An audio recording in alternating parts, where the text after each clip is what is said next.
Right, so we really are unpacking all this new legislation that's coming in from parliamentary levels, and the one we're talking now is about the debt relief bill. So this wants the legislation, groups supporting this bill want the legislation published and implemented as soon as possible. President Cyril Ramaphosa last week signed the National Credit Amendment Bill into law.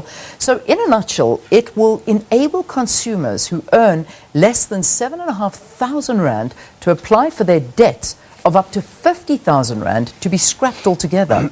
The banking industry, of course, has opposed this bill, saying it'll restrict the ability of banks to lend to this market and increase the cost of credit. To discuss this further, in our parliamentary studios, we've got Matthew Parks. He, of course, is COSATU's Parliamentary Co-ordinator. Matthew, great to have you. Thanks very much for joining us. Good morning. Thank you for having me. And here in the Johannesburg studio, we've got Abba Omar, who is the Senior General Manager of Strategy and Communications at the Banking Association of South Africa. Abba, thank you. Good to see you again. Good to be here. All right. So, Matthew, let's begin with you in Cape Town. You've always supported this bill. What is your reaction to the argument by other groups who don't support this legislation, particularly with what the DA and the banking industry are saying about it? Look, we're quite disappointed by what the DA and the Banking Association have been saying. They really have the heart of a cold stone. This bill is not as dramatic as they have been misrepresenting it as. Basically, it seeks to build upon the existing debt relief mechanisms already provided for in the law. It's not a guaranteed write-off of debt of less than 50,000, but it allows consumers who earn less than 7,500 a month or who are unemployed, who are battling to meet ends, to apply for some sort of debt relief. They could, for example, apply for the debt to be paid over a 5-year period. They could apply for a 1 or 2 year debt holiday. They could request that the interest rate be reviewed and possibly be reduced. All of those are first attempts to see how can they make it more affordable for them, whilst at the same time honouring their contractual obligations. Only in certain circumstances at the end would they look at expunging debt, and that would look at, for example, are they a victim of criminal or reckless lending, or have they paid sufficient amounts of debt, and they could be written off. So it's not a blank check. Ironically, Leanne, at Parliament, during the extensive public hearings on the bill, all the banks said they already provide such mechanisms of debt relief. So I'm not sure why then are they so afraid to simply put what they promised to do in law. In 2017, the banks said they wrote off about 34 billion Rand of debt, or gave some sort of debt relief to that effect. Here, it's estimated that it'll be actually about a quarter of that amount. So again, it's a bit hypocritical for the banks to say, well, don't hold us accountable. The same banks, Leanne, on average pay the average worker about 300 Rand a day. Yet the CEOs on average make about 150,000 Rand a day. They posted billions of rands of profits in the annual performances. At the same time, they've been retrenching thousands of workers. So really, the banks need to come to the party. The Reserve Bank's latest reports to Parliament show that most South Africans, especially the poor, are struggling to make ends meet. We think this is a reasonable, it's a balanced, build upon the existing debt relief mechanisms. It will help the poor. And right now, it's actually better to help the poor pay a more affordable amount than simply just squeeze them into poverty. Yeah. All right. Matthew, thanks. I think a good way to start this discussion, and some great points raised there. But this is where you come in, and that's why we have you here from the Banking Association. I mean, from what Matthew's saying, it almost doesn't make sense that the banks are opposing this if the numbers are to be believed. But right. Let's get your view. Let me start by saying we don't have a heart of stone, and that we obviously, it is because of our concern of the way consumers would be behaving and in direction they would go once this bill comes into effect. Now, Matthews has already done me a good job by indicating the role banks have played already in the expansion of debts in the past. We have been involved with the bill even in its previous incarnation. So from 2015 onwards, there were amendments being made. We supported it. We haven't been opposed to everything that the legislators have been coming up with or that government has passed. We have been there, we've been involved. And when this amendment came about, we were seriously concerned. Firstly, it came up not through the normal route through the executive. It came up through a committee way. And I think that's why COSATU goes to its extent of supporting and saluting the committee chair, etc. The problem with that is that once you don't involve experts from your bureaucracy, from the department, you're going to immediately be having a flawed legislation. Secondly, there has been no impact study of what consequences we're looking at in terms of this bill. There was a belated attempt by the Department of Trade and Industry to have a socio-economic impact study done, but we haven't even been allowed to see that, and that happened in the beginning of this year before the election. So we believe that the haste in which the bill was produced and passed through Parliament was really a populist tactic leading up to the elections. Who's the stone-hearted people here? Because we've been expunging, the banks have been expunging debt. We've been saying, look, there's been a number of mechanisms that came into effect in 2015, and we've seen that these mechanisms have been really effective in making sure that people do not get into debt unnecessarily or without understanding the consequences. We've had a debt review mechanism that has come in, and that has also been helping people. Our argument has been the 7,500 figure is such a thumbsuck. Where does it come from? It's not even the national minimum wage that COSATU signed up with. Yeah. It gives powers to the minister, it gives power right down to magistrates to decide whether they should expunge debt. So who's going to suffer at the end? It's the very people that are at the bottom end who desperately do require credit, who do pay the amounts, but who then banks are scared to extend credit to. Yeah. Unfortunately, those people are not COSATU's membership. COSATU's membership are those in the much higher pay ranks and pay salary scales. And therefore, I'm sure COSATU is not worried about the consequences for them. Yeah. I mean, Matthew, let's bring you back into this conversation, because this is a valid point that has been brought up. I mean, many are speaking to the fact that this 7,500 Rand income per month is a bit of a thumbsuck, and it does eliminate a lot of people who are in debt. So how do you actually go about deciding who deserves it and who doesn't deserve it? Sure, look, if the Banking Association is supporting increasing the 7,500 Rand a month qualification criteria to the original 10,000, we'll be happy to support them. But look, there was part of compromises in Parliament. The original amount was actually 10,000 Rand a month, but as part of the compromises Parliament made with stakeholders in response to the banks, pleading of poverty, etc., they reduced the amount. I think BAS is being more than disingenuous to say this is a rush process. This bill sat at Parliament for more than 3 years. And looking at a democracy, there are elections all the time. Every 2.5 years there's elections in South Africa. The fact that this bill is actually coming into effect after elections shows you that BAS's crying political foul is actually devoid of fact. Also, the attack by BAS to say, look, COSATU members are rich, it's again, untruthful. Most workers support about 7 unemployed persons, so we're all in this game together. As COSATU, we don't want to see the banks collapse. We need the banks to grow the economy. We've got members who work in the banks who make 300 Rand a day, whilst the CEOs make 150,000 Rand a day. But the banks also need to start being honest with themselves and engage in some serious patriotic self-introspection. The economy is struggling to grow right now. We are charging, the poorer you are, the higher the interest rate the banks charge you, because they view you as risky. Ironically, it should be the opposite. The poorer you are, the lower the interest rate you are charged should be, so that you're able to afford it. Right now, we're squeezing workers into the ground, expect them to pay these loans. We really need actually to reduce the interest rates, make loans more affordable, so the banks can get their loans paid back, but workers can survive. Workers will have more disposable income, which they can spend in the economy. That will help to increase demand, to increase production, to increase jobs. Yeah. It would really be helpful if the banks could have said to us, what is unconstitutional about this bill? They haven't been able to say that. In fact, Leon, if the bill was unconstitutional, as they've been crying, they would have long gone to the Constitutional Court.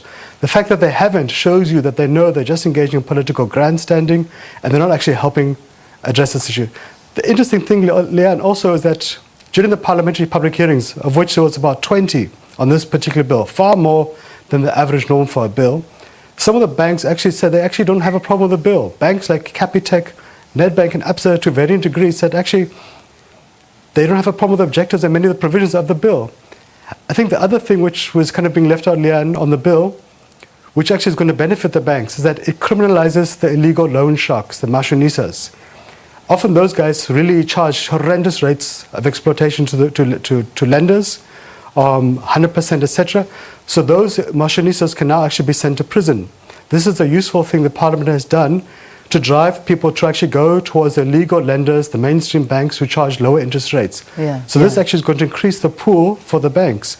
The other thing, lastly, that it does, Leanne, is that when the sheriffs come and repossess your property, it protects some essential household goods like your beds, your children's school uniforms, kitchen appliances, etc., to try to afford some minimum dignity and protection to those families. And again, it would be nice for the banks to actually come out and support such progressive, humane gestures. I just have to, I'll just quiz you on this, because just one or two things, Matthew, when you said that this will help the banks, it will help the banks because it's going to almost give them license to not loan anything to you, because you're almost going to look at this person and say, well, we've written off your debt, we're not even going to even attempt to loan to you again, so that's going to be a write-off. Then the loan sharks who prey on these very people that we're trying to protect will be there because they are desperate, need more money, and they, of course, will still be operating illegally, even though there is the sentence hanging over their heads. But this may make this sector even more vulnerable. Is that not a little bit of a worry to you, that as desperate as people may be, this may even make them more desperate? Look, people are desperate already, as you've seen from the reports.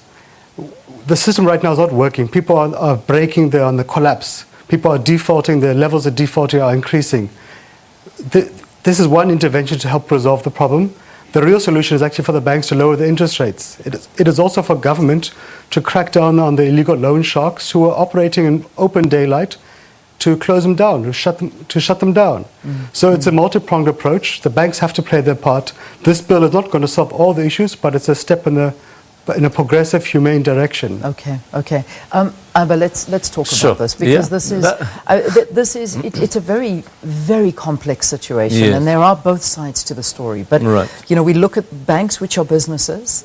They are operating in the way they are, but is this a reality that you may see banks saying, we're not lending to you, you already owe us X amount, it's over now? It's interesting that Matthew Parks talks about the hearings. I wish he had joined me at some of those hearings, because I personally attended a lot of those public hearings, because the banks wanted to make sure that we spoke to the provincial legislatures as well about the problems of this, of what was in the legislation.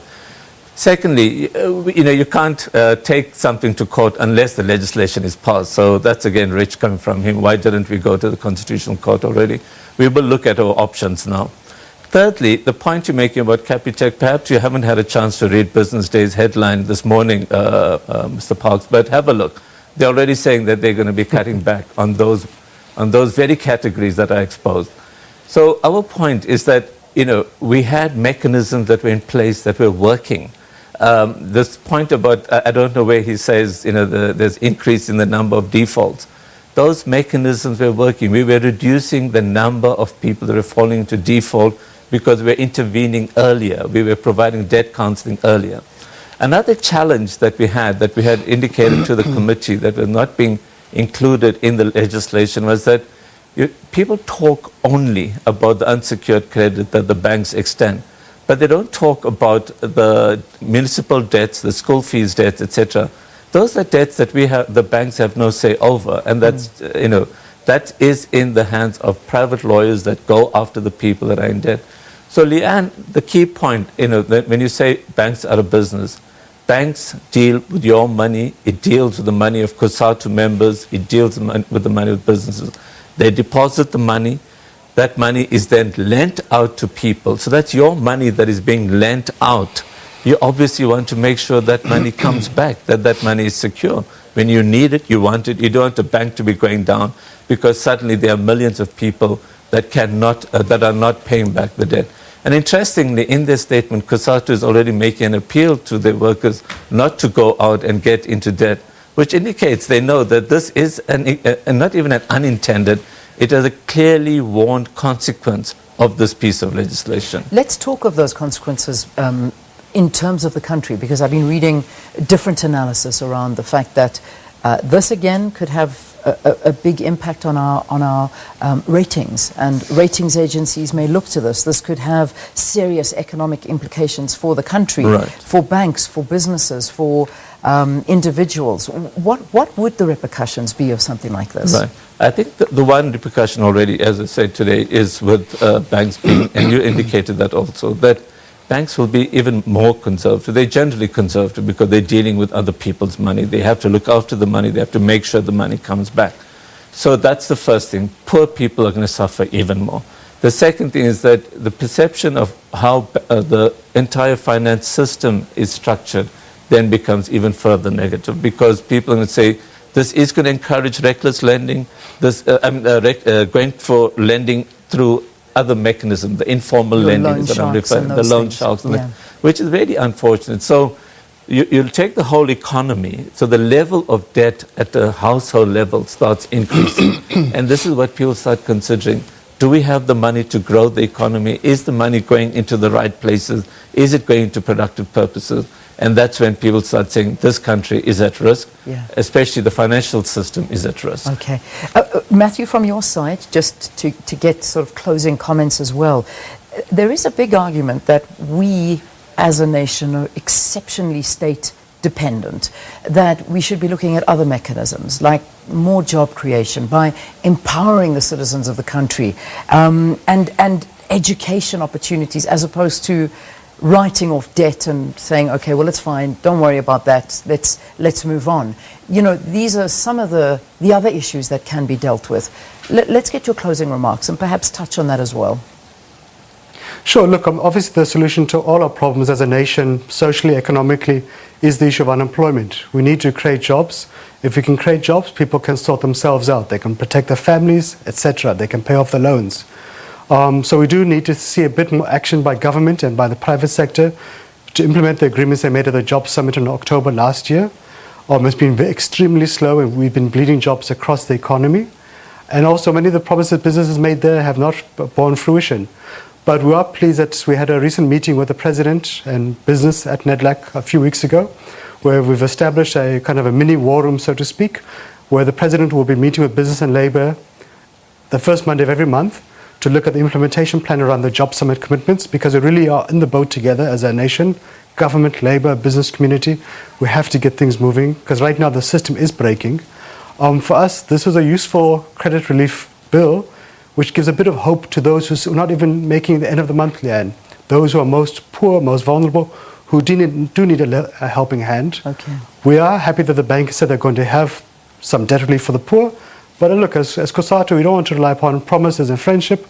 We want to see those kind of things being provided for in law, which this one does. All right. Of course, Leanne, I think also on the debt issue, the real solution also is for the banks to make their products more affordable, so people are not forced to go to the loan sharks. Okay. Matthew, we have to leave it there, but I thank both of you for your time, and of course we'll get into more depth with the next step in the process. Thank you for the Matthew opportunity. Parks, it's an absolute pleasure. Thanks for coming. And Matthew Parks, COSATU's Parliamentary Co-ordinator, and Abba Omar, who's the Senior General Manager of Strategy and Communications at the Banking Association of South Africa. Let's take a break. We'll see you with the news after this.